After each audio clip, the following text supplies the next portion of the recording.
But this beautiful phrase, he says, grace to you and peace from God our Father.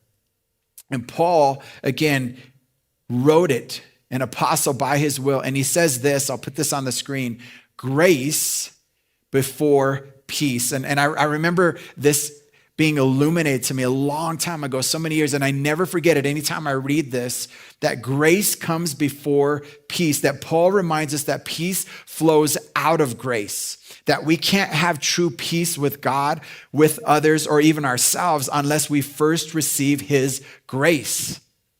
The grace that says, I love you no matter what.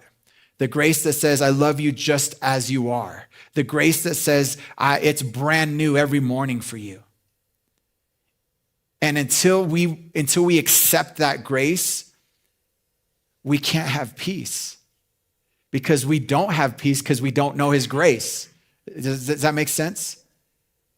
You can't have peace in your life unless you understood by the grace of God, he loved you. By the grace of God, he died for you. By the grace of God, he accepts you. By the grace of God, he doesn't reject you. And you're just like, whoa.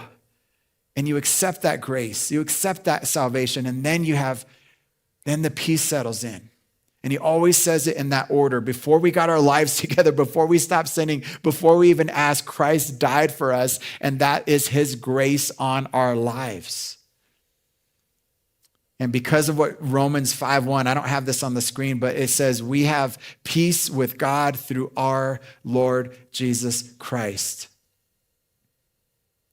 And so I would remind you, this first point that we talk about, that wherever you're trying to create peace in your life, first you have to rest in his grace. If there's an unsettled area in your life, you have to settle in the fact that he has grace for you.